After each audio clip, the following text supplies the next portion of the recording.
Welcome back to Texas Tiger Tavern, the show that demystifies the world of drinking to hopefully show you something new. I'm your host, Jenny, and today we are located in Gonzales, Louisiana, in the beautiful Sugarfield Spirits tasting room with owner, director of marketing, mixologist Andrew Soto. Soto. Yeah. Thanks. Thanks for coming. We love having you here. It's awesome. Thank you. Yeah. Me and my friends and family frequent this place. Yeah. But just a little background on Sugarfield. They are a local distillery just outside of Baton Rouge, and Andrew and his brother Thomas opened local Sugarfield Spirits Distillery in January 2020. They built their products and liqueurs and spirits around local ingredients of Louisiana. They have various liqueurs and spirits from rum, bourbon, gin, vodka, to orange, honey, peach, coffee liqueurs, and more. When you come to Sugarfield, you'll enter to a tasting room where you can see their cocktail bar, the majority, if not all, of their product line, and TVs with plenty of seating. Did I miss anything? No, that's a great introduction. I couldn't have said it better myself. Yeah, we have a lot of fun here. We do have a lot of products. We have a lot of different things that we've done. We've been open for a little over 2 years. And last time I counted, it was over 50 products that we've released so far, which is insane. Like me and my brother, we just have ADD super bad, so we're just always just bouncing around, trying new stuff. I mean, right now, in production, like right now, 1, 2, 3, 4, 5. Like we have like 6 things that we're doing right now. Wow. Yeah, we have stuff going in the barrel, and that's not even stuff that that we have ordered that we're waiting on to come in that we're gonna do stuff with too. So we have all kinds of things. Like I was just out sourcing oranges today, and sourcing oranges. Yeah, we finally got brandy, and we use brandy to make our orange liqueur. Oh yeah. So that is. Got to get the trifecta of oranges, sweet Louisiana, blood oranges, and navel oranges. I'm from Texas, so I'm still discovering how much of a plethora Louisiana has to offer. Yeah, that's one thing that's really cool about Southeast Louisiana is the amount of citrus that grows here, and it's all unique citrus. Yeah, the citrus that grows here, like satsumas. I love satsumas. We just did satsuma liqueur. And we actually just put some in a barrel too. So we have. I think I saw those peels in the freezer over there, and I asked. Yeah. We still have some peels left. We've done 1 run of satsuma so far. Have we? Yeah. So that's just something fun that we're doing. We do it every year. Satsumas are lovely little fruits, and it's a unique fruit to around here. We're not the first one to do a satsuma liqueur. I think we do it best, though. I think ours is more satsuma-esque than some others that are out there. Everybody does their own thing, and that's more power to you. But I mean, our story on satsuma is we talk about during satsuma season here around Gonzales. Everybody has satsumas. They're just everywhere. They sell them in stores, but I don't know who buys them in stores because when I go to the bank, my teller has got a bag for me. When I go to church, two or three friends have some for me. Like if you have a tree, you just try to get rid of them. You just give them away, and it's a whole season, so they can come and go. Yeah, it's a pretty quick season, but it's fun, Yeah.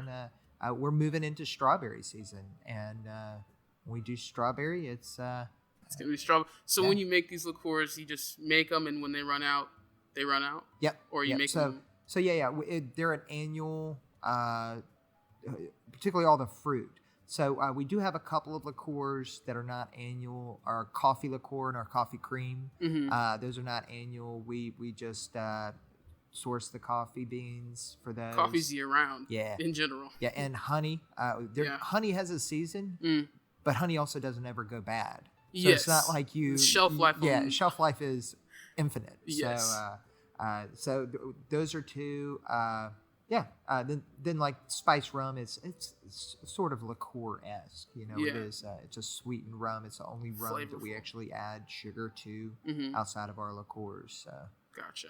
Yeah. And while you're talking, I was thinking I didn't add simple syrup to my daiquiri. To your daiquiri? Yes, because that's the nervous jitters probably. Yeah. I'll just let me redo that. You're gonna redo them? Cool. Yeah. I feel like I have to, huh? No. Let's try it this way, okay. and then see see if it needs to be redone. And I use a dark rum. I don't use a white rum. Oh, cool. So there's I guess let's segue into our cocktails a little bit. So we have the classic daiquiri in front of us. Notice I didn't say New Orleans daiquiris. Right. It's not frozen. This daiquiri originated in Cuba in the late 1800s from a guy named Jennings Cox. He served it to some military people, and they brought it back to the U.S. Yep. As most stories go. Yeah. It's a pretty cool story. I love the story of the daiquiri because, the daiquiri has kind of gone through that... changes. Yeah, a lot of evolutions, changes. Yeah. A lot of people I've introduced people to these daiquiris. These are, they're not served frozen, they're served up, which means it's shaken and then strained into a glass and served that way. Mm-hmm. It's just the best. When I talk about my favorite cocktail, the daiquiri comes back around a lot. Yeah, I go in and out of cocktails. That's my favorite. That was going to be definitely one of the questions of what's your favorite cocktail. Oh yeah, well, I've got a good answer for that one. So is that like a rapid fire? It's one of those. You have to ask questions just to segue into something new. Yeah. Yeah. And so. Well, my favorite cocktail changes depending on what I'm kind of into at the time. I drink seasonally, so whenever whatever we're making is usually what I have coming out is what I'm going to be sipping on. I haven't thought about it that way, to drink seasonally. Yeah, and also that way you have access to the best juices and the best fruit for that time period. I get you. Also, to me, daiquiris are perfect when it's hot. Yeah, definitely. They're not bad when it's cold, but when it's cold, I want something kind of heartier, something with a little more meat to it. Yeah. Even though, a true daiquiri is a very boozy cocktail. Very forward. Yeah, very booze forward. Yeah. So with that, let's take the first sip. Sure. Let's do. What do you want to do first? Let's do yours first, and then we can go and try mine right after that. So. All right. Usually we start with a clink. Oh, I like it. That's surprising. That's really good. Yeah. I have to give it to the rum that I've been using. This Barbados rum. Oh, I love Barbados rum. I've had it in about 4 different cocktails this past month. So yeah, it's the one rum I have at this point. Using what I have. Yeah, for sure. But I mentioned to Andrew, if I possibly cut it out, I mentioned to Andrew that I forgot to put the simple syrup in here, so it's not sweet, but somehow it's still. I think probably because I cut down on the lime. Instead of using a full ounce, I use 3/4. It's pretty balanced. Yeah. The strawberry really comes out in it. Yes. Yeah. This is a strawberry daiquiri specifically. Yeah. I made this liqueur at home with strawberries, diced up strawberries, cane sugar, and some vodka of y'all's. Okay. And that sat about a week, and I still have another half a jar and experimenting with that. And so this was an at-home liqueur. Right on. And I guess the sugar from that is what's replacing. It gives a little bit of sweetness. Yeah. Yeah. So I was going to go apples to apples with you and do a strawberry daiquiri as well. But in the heat of the moment, I switched it up and went with a peach daiquiri. The peach daiquiri is made with our peach liqueur. And are those in season right now? They're not. Peaches come in the summertime. Oh, gotcha. But to me, that's one of the great things about liqueurs is, what's really nice on a day like today. By the way, today it's super cold outside. It's nasty. Today is a nasty winter day. Yeah. But to have a little peach to remind you of summertime. Yeah. On a day like today, that's kind of nice. And you mentioned the daiquiri is a hot drink. Yeah. Well, a drink for the hot times. Yeah. And the summer's hot. Sometimes. Around here, it usually is. Yeah. More humid than anything. Right. And I think that peach is such a fruity flavor, but I don't think that it gets enough credit in the fruit category. When you think fruits, orange, grapes, you think in that realm, never really peach. Yeah, well, I guess it's time to clink this one. Yeah. Cheers. Cheers. Oh, they're so different. Yeah. Did you have simple in here? Oh yeah. So my ratios are I do 2 ounces of spirit. Mm-hmm. So this spirit is a 70 proof liqueur. It is the peach. It's got a little sugar to it, and then I do a 1/2 ounce of simple syrup and a 1/2 ounce of lime juice. Yeah. So you cut back on the lime to give more room for the peach. Yep. Yeah. Yeah, I like to. I do change my mix up depending on the spirit that I'm using, but here I like to let the spirits shine, and so most of the time I'm using that 2 to 1/2 ratio. I mean, I really like it. Don't get me wrong. And I like what you're saying by shifting the recipe depending on what you're using. Absolutely. And you used a white rum? Yeah, so this is the base for this is a white rum. Mm-hmm. It is a 90% sugar, 10% molasses rum. It's a Cuban style of rum, so it's a really clean style of rum. It's on brand. Yeah. And, yeah. That's pretty cool. Yeah. These two are so different. Yeah. And I don't think not just because of the flavors. Sure. I like the different styles. I would like to point out that we're using different glasses for these two. We kind of swapped glasses. Yeah, we did. So the glasses that we're using, we both have a coupe. I have a coupe for the peach daiquiri. And I have a coupe for a strawberry. Yeah. And then I have a white wine glass, it looks like. And you have, that's a Nick and Nora. Yeah, I was going to say. And so glassware is very interesting. Yeah. I've taken a deep dive into glassware. Dive. Yeah. Well, I mean, look at my glass collection over there. I mean, I'm always jealous. Tons and tons of glass, and it makes a difference in your cocktail for sure. Or even if you're just tasting a spirit, like there's specific glasses that we use only for whiskey. And if somebody wants to try our whiskey and they've never tried it before, they're getting it in a Glencairn. And that's the best tasting And what's glass. a Glencairn? So a Glencairn is a glass made for Scotch. It's one of those tasting ones. So if you've tasted anything here, you've had a Glen from me. Yeah. And the point of it, it is it's kind of wider at the bottom than it is at the top, so it's kind of fluted up. And what that does is that gets all of the aromas going up into one direction. So when you're smelling it, it goes right into your nose. And also, as you sip, your nose hits the very top of the glass. Yeah, it gets in there. So you're getting a little bit in the nose, and you're getting a little bit in your mouth. And it makes such a big difference. Yeah. I don't need to tell you how much I nerd out on spirits. Like, this is what I do. Yeah. I love it. And it's literally a science. Yeah. And I mean, I've watched people go through 10 different glasses. Which glass is the best for tasting? And every single time the Glencairn wins.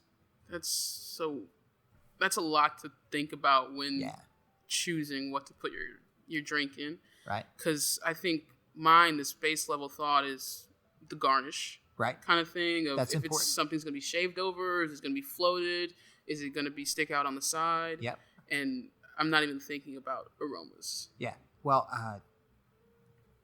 it looks cool too. Yeah. Like, looks are important. I come from a culinary background. Like, I grew up in hospitality, so I've worked hotels, restaurants, bars, and I approach cocktails from a culinary aspect. So when you're building a plate, you look at a lot of different aspects. It's not. I mean, flavor's super important. Yeah. But it's not the only aspect to it. If you're only doing flavor, then you're missing the forest for the trees. Because don't they say you eat with your eyes first? Absolutely. In the first place. So if it's pretty, the look, it'll even if it's bad, it'll dilute the idea of that it's bad. And then the smell, like we're talking about, the aromas. I mean, I feel like I can taste smell sometimes. Absolutely. And that's the thing that comes with the garnishes. Because most of the time, people eat their garnish if it's edible. Garnishes are one of the definitions of garnish. Well, when I was going through, I went through a real tiny culinary school. Like that, I didn't go to culinary school, but like I took some culinary classes, and one of the rules in garnishes was it has to be edible. Yeah. Like you have to. It doesn't have to be edible. Like you can have a lime wedge. You're not going to eat a whole lime wedge. Yeah. But if that one person comes through and wants to eat that lime wedge, you can. Yeah. More power to you. I think I see that idea most popular with types of flowers too. Of like edible flowers are cool. You can eat this flower. Yeah. Like I didn't want to, but just to know, I might. Yeah. We had some edible flowers here for just a hot minute, and they tasted like cucumbers. So it was a really interesting little flower. It added something to the drink too. It was cool. Yeah. That is mind-boggling, and that's an evolution of even in my short time of doing cocktails, of upping my garnish level, seeing what's pretty, but also what's practical for that drink. So I wouldn't garnish this with a mint leaf, kind of thing. It's like it has to be relatable to either maybe Cuba, like you can go out and say something Cuban, but also something that just has to be in the drink. So to me, the daiquiri, if you're gonna garnish it, I think it needs a lime wheel, or like for the peach daiquiri, if you did something peach related. I did some dehydrated peaches and used those.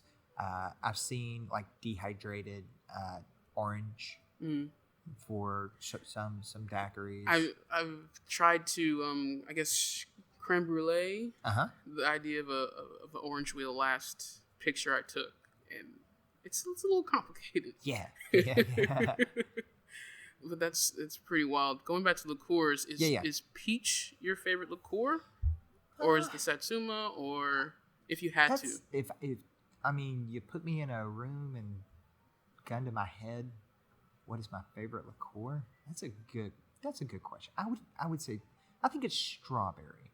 I think strawberry is my favorite that we've done here, and my favorite overall. Yeah. A lot of times, I mean, almost all of spirits, when you ask me what's my favorite, I mean, my favorite vodka it's our vodka. Like, you got to support your own cause. Well, I have to support it, and on top of that, like I helped develop that, so it's more than that. That's not only you're not going to make something you don't want to have, and it's my style. Like that's my style of vodka, And, yes. Like, believe it or not, there are styles of vodka, and that's also another thing I'm testing out with the liqueurs. Is liqueurs are basically a spirit mixed with a sugar mixed with that fruit in a sense, right? So it could be fruit, or it could like a liqueur. It just has a certain amount of sugar added to it, and there's fruit liqueurs, and there's cream liqueurs, and there's I mean, we have a mint liqueur coming out here pretty soon. That'll be good. Yeah. Like our honey liqueur, we don't add any sugar to that because the sugar content in the sugar takes care of that. Yeah. We try to keep the sugar level as low as possible in all of our liqueurs for a couple of reasons. One, we use real fruit and things like that, and sugar. You don't have to add a lot of sugar to good fruit to augment that, to really make the sugar and spirits is like salt in your food. Like, you can have like if there's no salt in your food, you're like, what is wrong with this? Like, this grits needs some salt, and it makes the flavors pop in the food. Yes. The same with sugar when you add it to a spirit, and the problem is if you add too much sugar, and there's so many bad examples of that out on the market. Yeah, and it's the same with salt. I mean, there's so many things with just too much salt. Yes, definitely. But I think that most recipes in the cocktail world have a simple sugar as just in the recipe already. Right. So, well, that's the second reason. Mm-hmm. I'm the bar advocate in the back of the house. So what I'll do is when we're back there, we try to keep the sugar low, because behind the bar you can always add more sugar for the people that like sweeter drinks. Yep. Like I had a lady in here a couple of months ago, and I remember I made her a cocktail, and she was like, "I don't like that's just too. It's not sweet enough." And I was like, "Oh, you're not sweet enough?" It's like, I can fix that real quick. Yeah. Little extra simple syrup in it, right back on the table for her. Yeah. She loved it, Yeah. And different strokes for different folks. Exactly. Everybody's got a different palate, and there's no such thing. There is such thing as there's always, but really, like what you like is what you like. Yeah. And that's what we're about. Like, I'm never cocky or arrogant enough to serve a drink and have somebody they don't like. Like, give it back. That's fine. Like, yeah. Like, I want to make you something that you're going to enjoy. Exactly. I want you to enjoy the experience. Like, stick around. Like, let me get to know you enough, and I'll be able to tell you what. Help you. Yep. Yeah. We'll figure it out. And yeah, I think that's my favorite part about going to tasting rooms at the specific distilleries is because they're the experts. If you're saying you like rum, if you like gin, like, I know what our gin will pair great with. Yeah. And I think you do a great job with that. Even the menu, you'll have basically 4 sides to the menu. Yeah, our menu. Even the non-alcoholic menu too. Just getting out of hand right now. Like I like the next iteration of our menu. I'm gonna scale it back. But I mean, to the people that come in here all the time and they have a favorite drink, it's okay. I can still make all the other drinks. True. But like, I don't want to be Denny's, where you walk in and there's an 8-page menu. Yeah. And you can too many options. Dilutes the experience. Yeah. And it doesn't. It's overwhelming for somebody whose first experience in here is walking in and they're like, "Oh, what are you known for?" I have a 8-page menu with a whole page of non-alcoholic beverages. We did the non-alcoholic beverages for a couple of reasons. One, I think it's a market that hadn't been reached by bars. Yeah, I've definitely started seeing that on TikTok of non-alcoholic, even spirits. But there's lines of non-alcoholic spirits. The first time I saw it, I was like, "God, that's weird. Like, I don't want to embrace this. This isn't something." And then I said, "You can be defensive when you approach things, or you can get with the times and change with like that." But you can have your own footprint on it. Absolutely. That's the thing, and you can too. Make a lot of times people will say that things are like mocktails, or have you heard that term? So I was listening to this podcast, and they were talking about, and the lady that was on it was talking about how that is, I don't use that word in my bar. She was like, "That's mocktails? An insult." Like, mocktails, it's not a mocktail. It's a real cocktail. Mm-hmm. It just doesn't have any alcohol. It's a non-alcoholic cocktail. And I was like, again, I don't take it personally. Like, that's like, I've heard people take it personally when you call them a bartender versus a mixologist. I'm not a bartender. I'm a mixologist. You know what I am?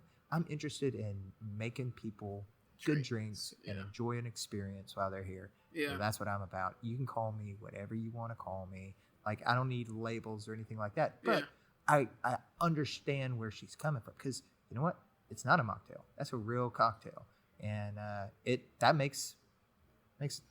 kind of takes that up to another level, Yeah, it makes it not stick out. I think that's the biggest thing, because even with friends who are starting to get of age and want to start drinking more, outside the box things.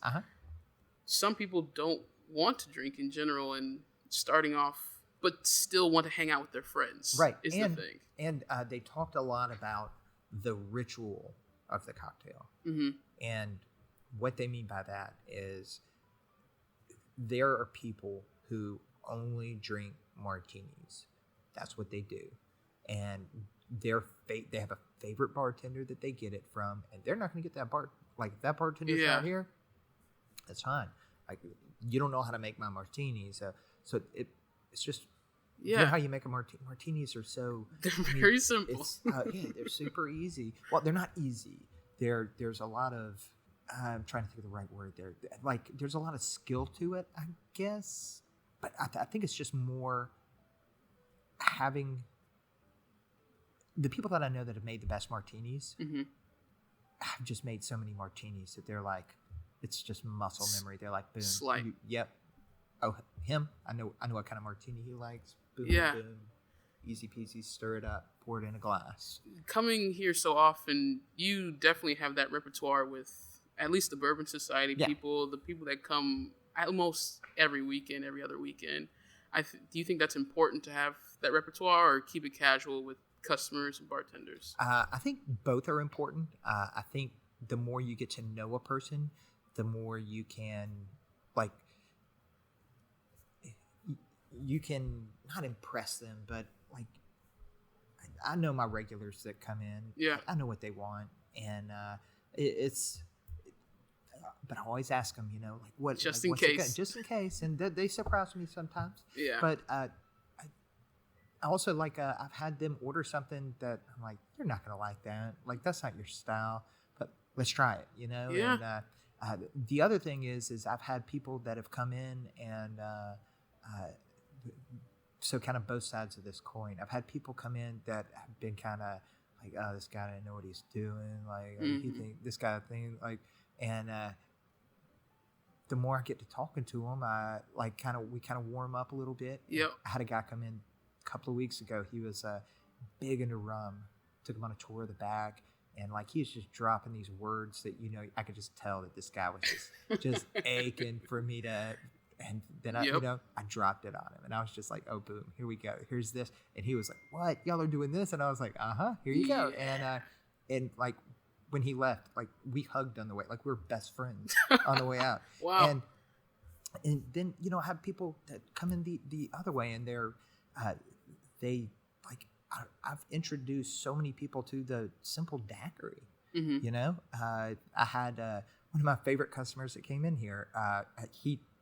He always is just trying to go through the whole menu. He never drinks the same thing twice. He's like, and I love that. I think that's that's usually where I try to go to. Yeah. Like, just I want to go off, like, but I also know what I don't like for sure. Yeah. So, but I remember the first time he came in, and he was like, daiquiri. I don't want a daiquiri. Like, and I was like, oh, why not? I think you do. And I was like, it's not a frozen daiquiri. It's not frozen. I don't see any daiquiri machine. And I was like, yeah. I mean, no. Louisiana, This is a real daiquiri, dude. He goes, I've never had a real daiquiri. And I was like, all right, let me blow your mind. And then just made him a real simple daiquiri, and he was like, wow, yeah. Because a daiquiri is kind of close to a margarita in a sense of a different spirit and triple sec. So, I'm sorry, a margarita is a takeoff of a daisy. Yeah. So, daisy is I actually had that on one of my menus because I have a dog named Daisy. And I had to name a cocktail gotta after go her. for it. So, there's already a cocktail named the Daisy. So I just took that.